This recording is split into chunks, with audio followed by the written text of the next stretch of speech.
Hello everyone, welcome to back my another mini blog. আজকে আমরা ঠিক করেছিলাম যে লালখাতে যাবো। বাট তারপরে ঠিক হলো এই ভদ্রমহিলা আজকে ডেটে গেছিল।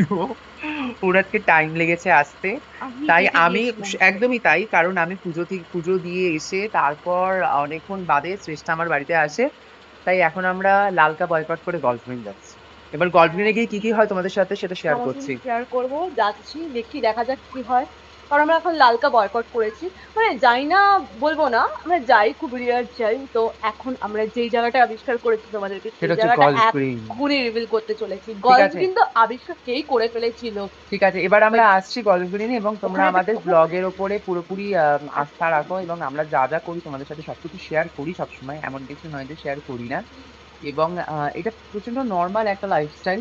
সবাই যা করে আমরাও তাই করি। ঠিক হ্যাঁ, আছে? বাট সেটাকে শেয়ার করা পাশে অত্যন্ত থেকো। জরুরি, একদমই অনেক তাই। দরকার। এবার আমরা যাচ্ছি এবং গিয়ে কার কি খাবো সেটা শুধু দেখো। আমরা যাচ্ছি।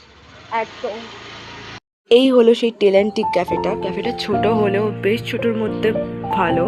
আর এখানে আমরা রোজ 8টা-9টার পর রাত্রেবেলা করে আড্ডা দিতে যাই। তো যাই হোক, গিয়ে অর্ডার করলাম হচ্ছে ডিমের পোচ, দেন ছিল হচ্ছে কোল্ড কফি, এটা দেবুদি আর গুল্লুদা করেছিল অর্ডার ওদের জন্য। আর আমি আর অভি করেছিলাম হচ্ছে রিফ্রেশমেন্টের জন্য মিন্ট মোহিতো। তো এইখানে ছিল হচ্ছে ভেজ স্যান্ডউইচ, প্রথমবার রেখেছিল। তো আবার এরপরে ছিল হচ্ছে এগ স্যান্ডউইচ। তো খাবারগুলো বেশ ভালো, বেশ সুস্বাদু, টেস্টি বলতে গেলে, আর খুব রিজনেবলের মধ্যেও। তো আজকের আমার ব্লগটা এতটুকু।